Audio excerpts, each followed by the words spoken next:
Today, I'm talking about removing the roadblocks to your success. Removing the roadblocks to your success. Removing the roadblocks to your success. You may be wondering, what roadblocks? I don't have any roadblocks. Wait until you hear what is coming. Okay. Somebody said, the person interested in success has to learn to view failure as a healthy, inevitable part of the process of getting to the top. Failure is a healthy, inevitable part of the process of getting to the top. It doesn't matter how well laid out your plans are. It doesn't matter how careful you are. You're going to come across some roadblocks. There will be some opposition. There will be some mistakes made. There will be some difficulties along the way. If it wasn't so, everybody will be successful. Not everybody is successful because some people immediately they get a new idea. They begin to think of all the reasons why not. The reasons why they can't do it. The obstacles, the difficulties, the problems, But another person said, a successful person is one who can lay a firm foundation with the bricks that others throw at him or her. A successful person is the one who can lay a firm foundation with the bricks that others throw at him or her. People are going to throw bricks at you. People are going to treat you unfairly. But the important thing is that use those as stepping stones. Use those as foundational building blocks to get to wherever you want to go in life. How many times do you think people try to achieve a goal before they give up? The average is less than 1%. Because most people, they give up before they even try. They don't even set up to try anything at all because of the obstacles and the problems that I was just talking about. Yes, the difficulties, the problems, and the roadblocks, it scares them because they are afraid to fail. I'm afraid if you're afraid to fail, that you can't succeed in life. Because the most successful people are the people who have failed most of the time. They failed several times. But the good thing about them is that whenever they fail, they fall down, they get back up and try again and again and again. And one day, they break out. There's hope for us, isn't it? There's real hope for us. We're going to make it. Yes? So successful people fail and fall down more often than unsuccessful people. The only reason is that they always try to do something. They are not intimidated by failure. They are not intimidated by the obstacles. They don't give up in the face of opposition that easily. They always keep trying. Why unsuccessful people don't try? If they try at all and they fail, they go back to where they were before, the comfort zone. Yeah?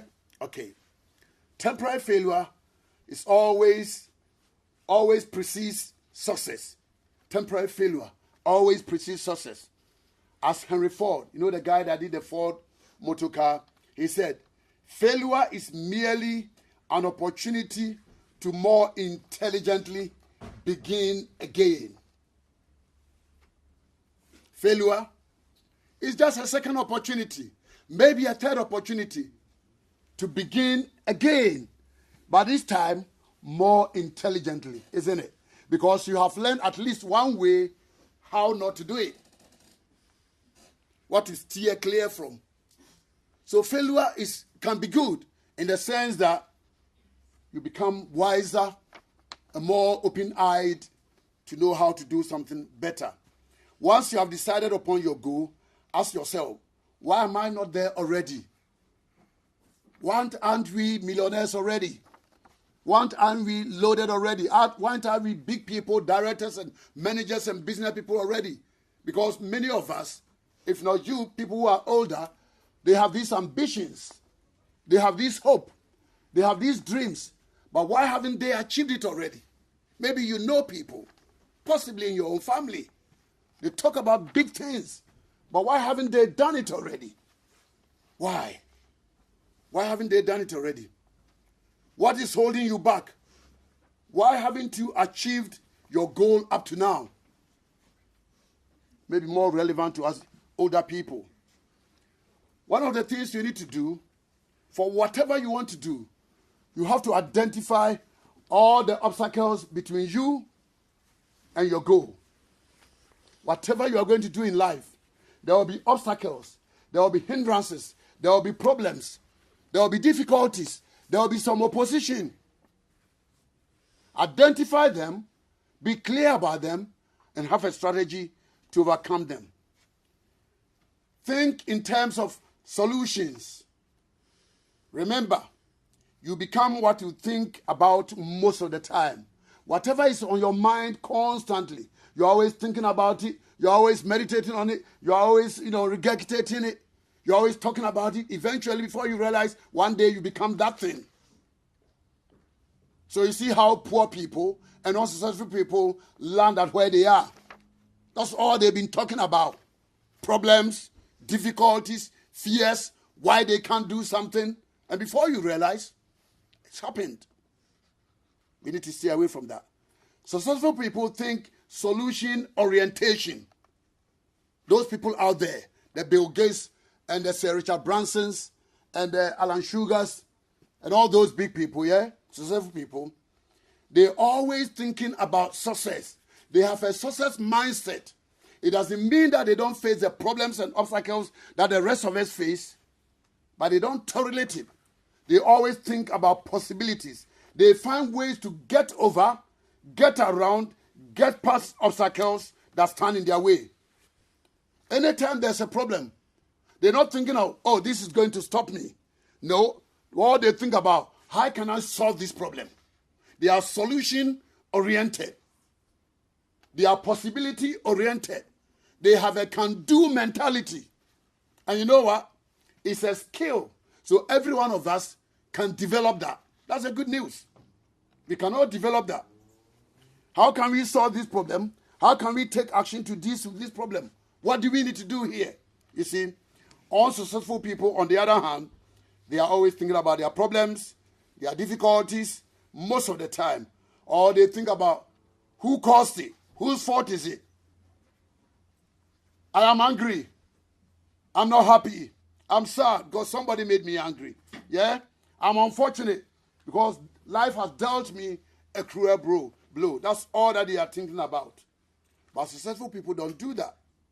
It doesn't mean that they don't meet mean people in their lives. It doesn't mean that people don't try to take advantage of them, but they don't dwell on those things. You won't hear them talking about those things.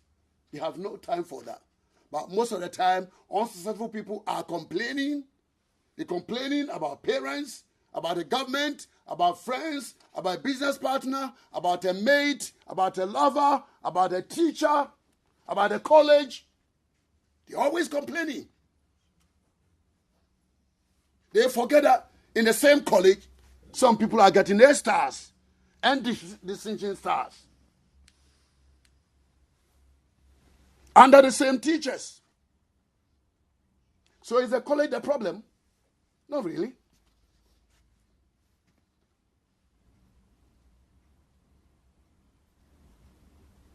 I've heard people say, this college is not good enough for me. I'm leaving. But you know the problem? Wherever you go, you are there. Wherever you go, you are there. You're taking yourself there. That is the issue. It's not about running from here. Wherever you go, you are there. Are you listening, son? You are there. So you might as well stay. Yes. Between you and anything you want to accomplish in your life, you will always find problems or obstacles of some kind. That's guaranteed. This is why success is sometimes called ability to solve problems. This is why personal leadership is called ability to solve problems. This is why effectiveness is called ability to solve problems. Because before they got to where they are, they faced the problem. But they didn't give up. They persisted and they solved the problem. We have to develop that tenacity, not to be afraid of obstacles and problems. I can imagine everyone here wants a good life, wants to be successful. I'm preparing you that when the obstacles show up, you say, I've been looking forward to you all my life. I'm ready. I'm not going to run in the face of problems, not in the face of difficulty. Are you listening to me? Yes. Problem solving is a skill. It's like learning to ride a bicycle or drive a car. You are not born with it. When you started, you were not that good. In fact, if you put an air plate on your car and drive around, you are a danger to yourself and to the public, isn't it? Because you are not that good. But it's a skill, something you can learn and become better and better. So if you're not sure how to solve problems, we are learning it. One day, you will drive so well that you can even close your eyes and drive. You can even not think about it and still be driving. Why? You become good at it. You become an expert at it. In the same way too, problem solving is a skill. You see? Yes. The more you focus on solutions, the more solutions you get to problems. The more solutions you get to problems, the better you become at solving problems. The better you become at solving problems, the faster and quicker you solve problems. The better and faster and quicker you solve problems, the more difficult problems you'll be able to solve. The more difficult problems you are able to solve, one day you will solve a major problem that will open major financial benefit to you and the world.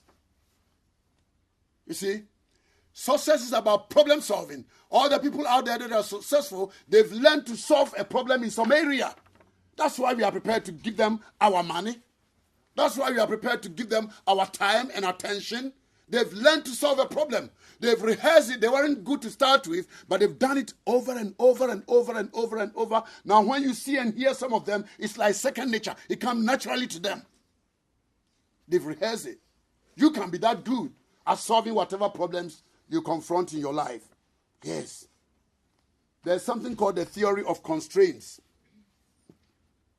This was developed by somebody called Eliyahu Goldratt in a book called Goals.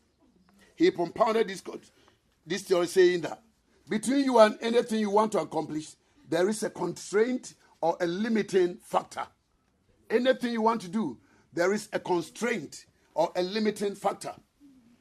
We've heard it before. You want to come to college. You don't want to be late. But over there's a building work, there's a road work there.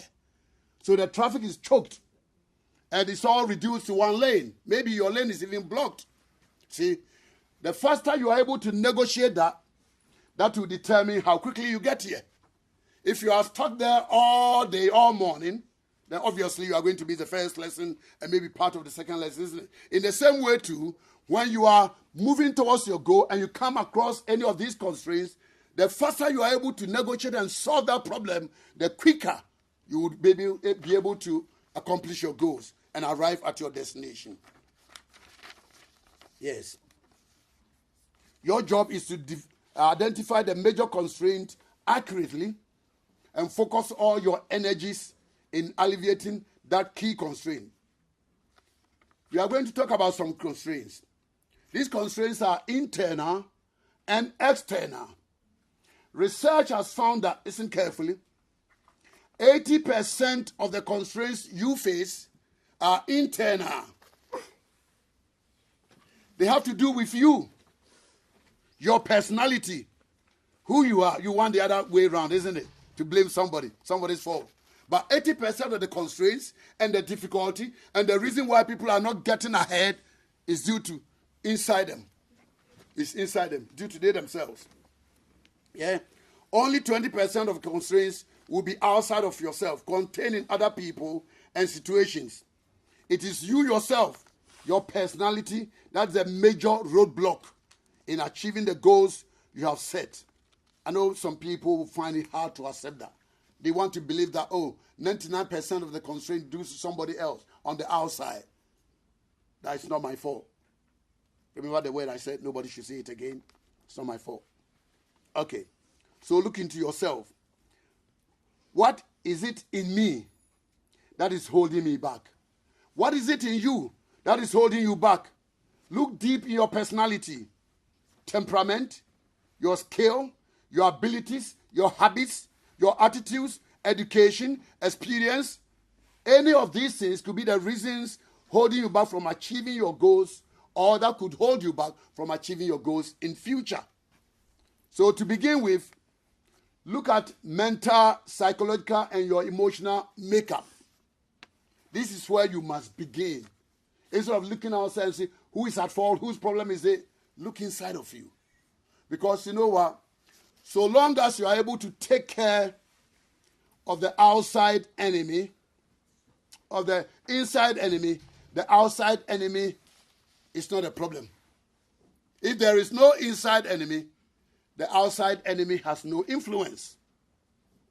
It is the inside enemy, the internal enemy, that is most problematic, that we need to deal with first. And of course, that's the one we've got control over, isn't it? Okay. 2 major obstacles to your success: fear and doubt. Fear and doubt. Fear of failure. Some people don't try anything because they're afraid to fail. What about if you do it and it doesn't succeed? Who cares? You won't be the first person to fail. And if it doesn't succeed, what do?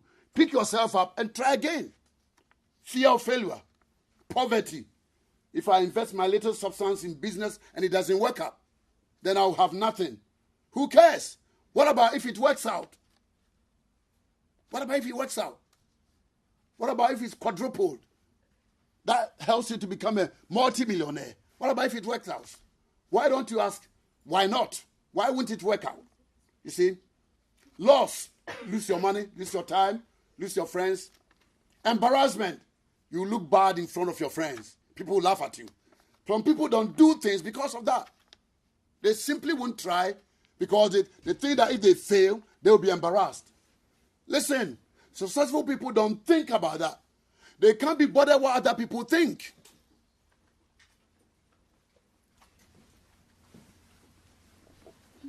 President Abraham Lincoln, I've mentioned him before, of the United States. He tried and tried and tried all kind of things, business, law, accountancy, whatever. Tried to go to the American Senate. He was failing every time. But his break eventually came. Yours will come one day if you don't give up. If you keep trying, if you persist, if you develop the inner strength not to give up in the face of obstacles and problems, your break will come one day. And you also will achieve your destiny. Yes. So, fear, doubt, loss, embarrassment, or rejection. You'll be rejected by loved ones, by family, by people you know. Yes. This will keep you back from trying. The second problem is self-doubt. Self-doubt. That's another mental obstacle. Oh yeah, him, but not me. Oh, he is better than me. Why? I can do it. He's better than me. We think everybody else is cleverer than us. We think everybody else is smarter. We think everybody else should succeed by us, that kind of thing. Self-doubt. Don't doubt yourself.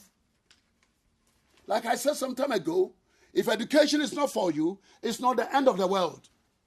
People succeed who haven't got university degrees. If that's what you are called to do, yeah, for goodness sake, go to university, get a profession, do your own business. But if your talents are elsewhere, playing ball or drums or singing or plaiting hair or looking after kids, whatever it is, go ahead and do it. Go ahead and do it. The only thing is to become the best that you possibly can become. Yes. You see, when you compare your weaknesses with somebody else's strengths, you would always look bad, isn't it? You will always look bad. You compare your weaknesses to somebody else's strength, you'd always look bad. That's what we do. You know the major cause of dissatisfaction in the world? is because instead of people busy enjoying what they've got, they are busy moaning about what they haven't got.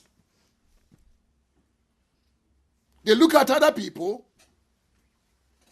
and they are sad. Meanwhile, they've got a lot that they can enjoy, but they look at other people and they forget all that they've got. And when you do that, you'll be the saddest person. You know what? Every skill, every talent, every endowment that you need to be successful, even if you don't know it, I want to assure you, you already got it. It's already there. It may be buried deep inside you, but it's there nonetheless. Maybe because of what people have said about you, you don't believe it, but it's there. It's only a matter of time. It will come to the surface. It's there nonetheless. Yes. Don't compare your weakness with somebody else's strength. Nobody else is smarter than you. They may be smarter in the classroom than you. They may be smarter on the football field. They may be smarter singing than you. Not all of us have got singing voices. They may be smarter dancing. Not all of us are Michael Jacksons, but it doesn't mean that they are better than you. At least everybody has got one area of talent that if they develop, they will be excellent. They'll be excellent. Yes. Yes. But these negative emotions can also be unlearned. You can unlearn them. You can shake them off of yourself. Are you listening to me? Yes. Both fear and doubt are learned emotions. We learn them. Have you seen a baby that was afraid, that was doubtful? When you were born, there was no fear. You didn't know anything about fear. You didn't doubt anything. You didn't even know what it was. But you see, these things have entered our lives because of maybe some critical attitude towards us when we were children, maybe some failure we have experienced in life, some negative experiences. So we develop these self-doubts and fears, especially if you grew back home where everything you want to try, don't do it, you can't do it. No, you. Stop it. That's how our parents do. Stop that. Don't do that. Who do you think you are? Have you anyone of you been late home lately? Yes, that's what they do, innit? They always shouting, beating us down. Yes. But you see, and so when we grow up, we have these fears and self-doubts. We learn them from those experiences. But because we learn them, we can unlearn them as well. Yeah, we can unlearn them. Both fear and doubt are learned emotions and can be unlearned. Like I said, babies have no fear or doubt. The primary antidote, the answer to fear and doubt, are courage and confidence. Courage and confidence. Courage and confidence. How do you develop courage and confidence? It is by learning all that you need to know about the area that you want to excel in. That's your purpose, whatever it is you want to do in life. If you study good enough about it, if you read about it and learn it very well, all fear and doubt will evaporate. Can you imagine being asked to do a presentation when you are not prepared? You haven't even done it. You haven't even read it in front of a class. You think you are going to die, isn't it? You're going to look stupid, isn't it? You want to hold to hiding, isn't it? Yes, because you are not prepared. You haven't studied it. But if you have rehearsed over and over and over, when they call you, you jump up. And you step forward with your chest high, isn't it? Yes. Okay. Yes. Courage and confidence are learned through knowledge and skill. Yes. You see, the ignorance that brought it fear and doubt, when you put knowledge and skill in its place, fear and doubt go away. Yes. And courage and confidence comes. Okay. Powerful versus powerless. Somebody called Dr. Martin Seligman of the University of Pennsylvania. Where do you think that is? America, innit? It has to be. Yeah, there are some here too. Yeah, a few. Yes. He did a research among thousands of the population And he discovered something that he called learned helplessness. Learned helplessness. Among 80% of the population, they've learned and conditioned themselves to be helpless. Anytime a new idea occurred to those people, you know their answer? I can't. Why don't you lose weight? I can't. Why don't you look for a new job? I can't. Why don't you start a new business? I can't. Why don't you take time off to go to college? I can't.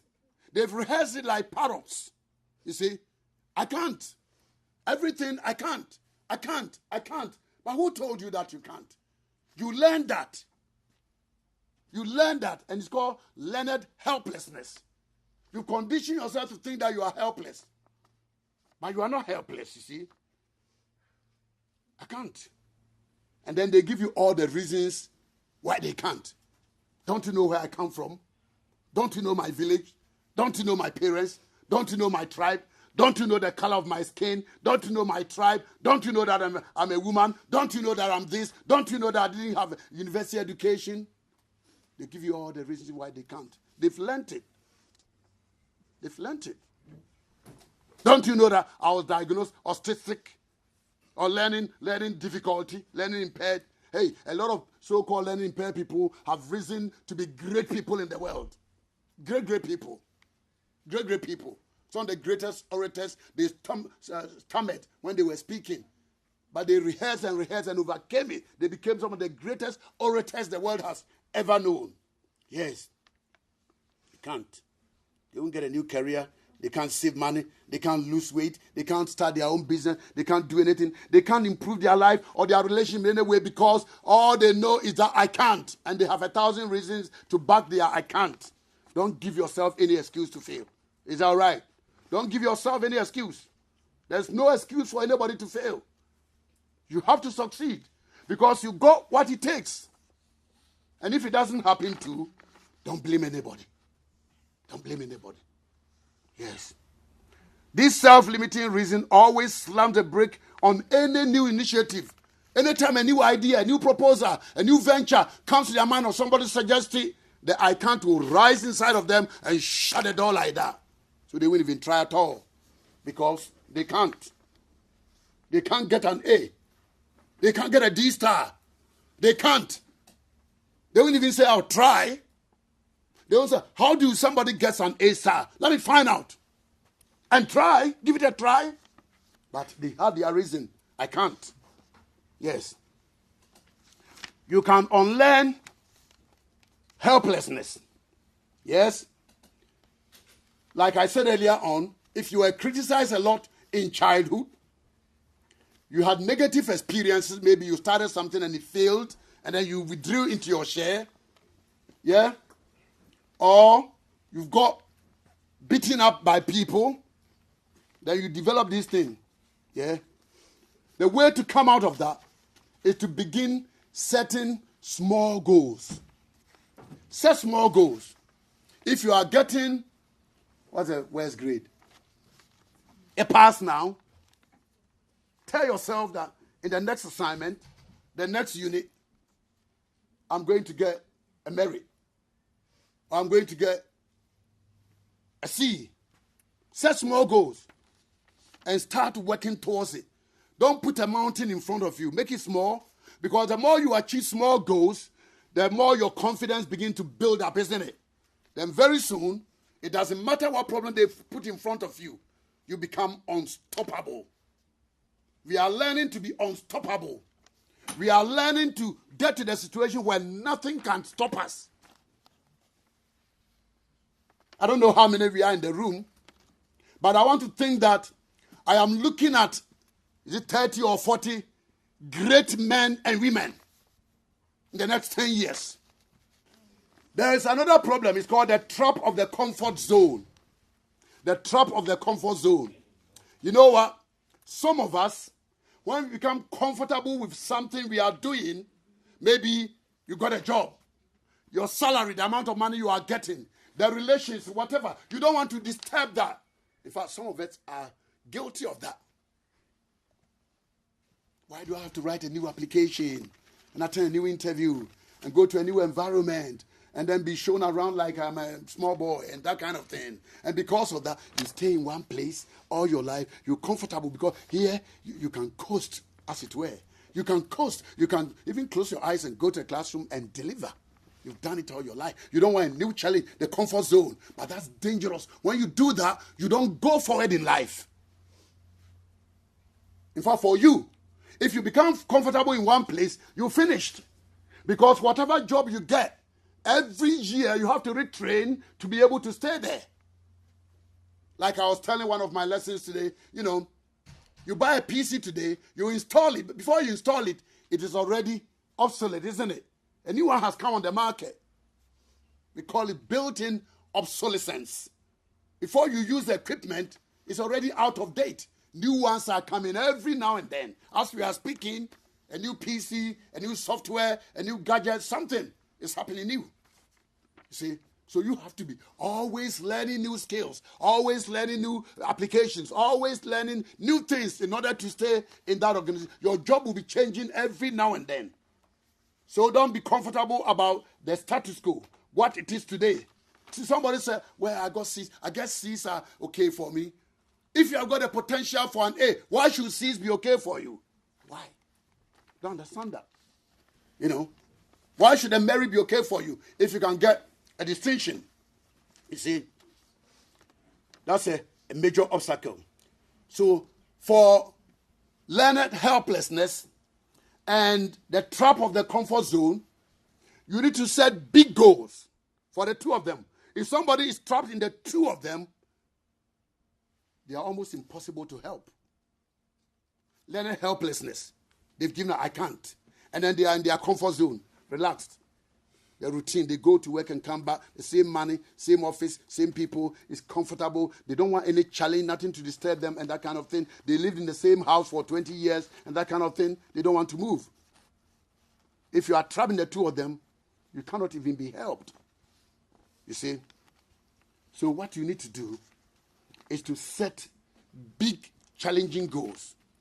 Break them down into small, actionable targets and get to work immediately. Every day, do something small towards that goal. Do it piece by piece. Be your own police person. Police woman, policeman. Monitor your own progress. Hold yourself accountable. The reason why you are giving coursework for 3 weeks and then the night before the submission day, you come to the teacher, can you extend it for me? Something happened, you are lying, isn't it? You're lying. You're laughing. Because you didn't do anything. You don't hold yourself accountable. You didn't realize that when your friends were pulling you in 1,000 directions, it was going to affect your coursework. And even if you finish it, you rush it in 3 hours, did the whole coursework in 3 hours. How can you get a good grade? And don't you think that's going to affect your future? Your purpose in life? Yes. Find out what are the major obstacles you are facing. For instance, those of you in year 2, you wanted your tutor to predict you something higher. The UCAS prediction. Your tutor predicted you AMS or DMM. And you know that. That is not enough for the course and the university you want to go to. That's a problem, isn't it? That is the problem. That is the problem. You need to start asking yourself, what is the problem here? You don't have the grace. What else is the problem? You didn't spend enough time revising. What else is the problem? You spend too much time with your friends. What else is the problem? You never went to bed on time, so you always woke up late and you came to college late. What else is the problem? Keep defining the problem. Keep asking that question. Once you see a problem, ask yourself, what else is the problem? What else? What else? What else is the problem? Don't get one answer for it. You will see that eventually you will hit on the core problem. What else is the problem? You always came to lessons late. What else is the problem? You didn't get up early enough. What else is the problem? You went to bed always late. What else is the problem? You hung out too much with your friends. What else is your problem? You have too many friends anyway. What else is your problem? Your laptop became a distraction. What else is your problem? You don't listen to your mom. When your mom says, go and read your book, say, hey, I've done it, that kind of thing. What else is the problem? Keep defining, keep drilling it down. Some of you are smiling because you know what I'm talking about, isn't it? You're smiling. Don't point at him, point at yourself. Point at yourself. You see, what else is the problem? And like I said, everybody has some kind of problem in their life. Now when you go home, define the problem. What's stopping me getting the top grades that I want? You don't have grades that are good enough. The first year I should be banging it. You are struggling to get even passes. Ask yourself, what else is the problem? Why don't I have the grades that I want? What else is the problem? What else is the problem? What else is the problem? Maybe you are spending too much time working a part-time job. That's the problem too. That should not be your focus or emphasis at this stage in your life.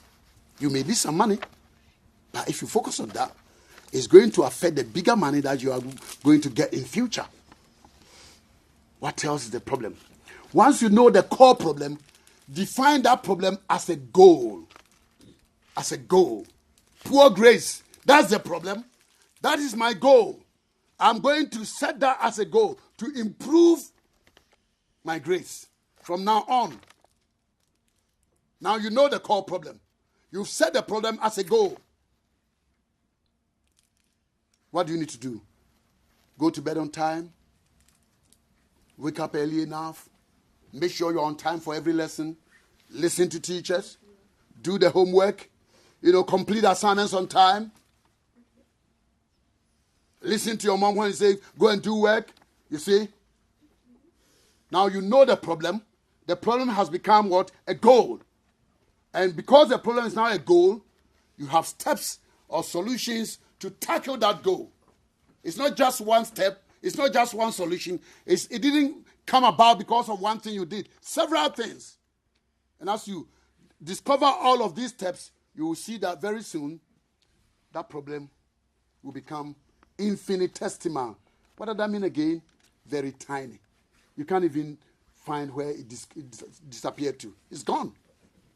Now, your grades are improving. Now, your confidence is beaming. Now, you are so confident in college, you become the friend of teachers because you are producing some great stuff. You think when we read some good work, we don't like it? We do. We like every work. Sometimes when you read students' work, you learn something from it.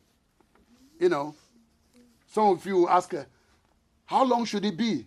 I don't mind the length so long as it's interesting reading.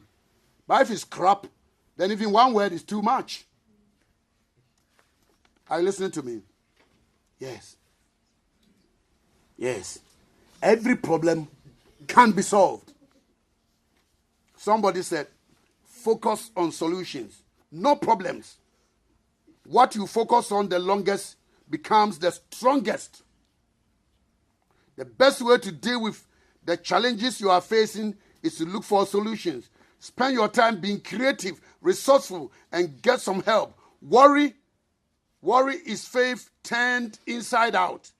Assuming the negative, it wastes your energy and does not solve anything.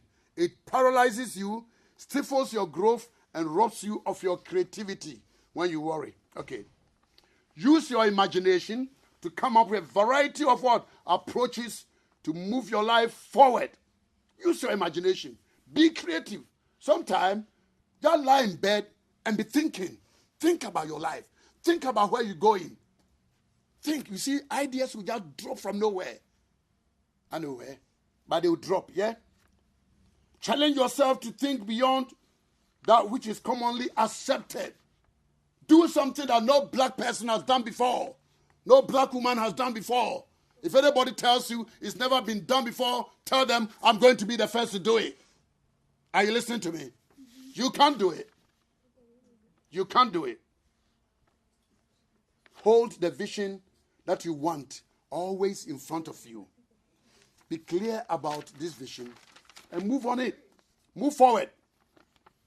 Somebody said, the graveyard is the richest place on earth because it is here that you find all the hopes and dreams that were never fulfilled, the books that were never written, the songs that were never sung, the inventions that were never shared, the cures that were never discovered, all because someone was too afraid to take that first step.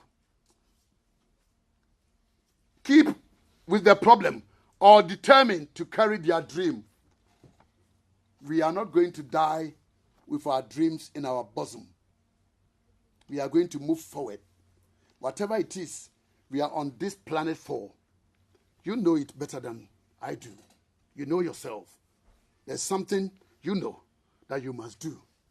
That thing, you are never going to live here for wherever you want to go without fulfilling it.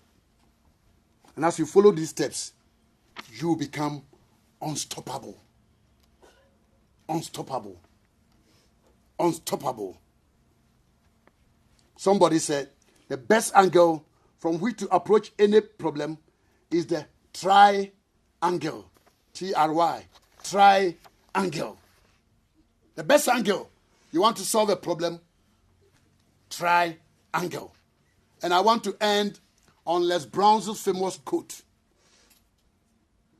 If you are going to fall down, fall on your back. Because if you can look up, you can get up. Go and be unstoppable.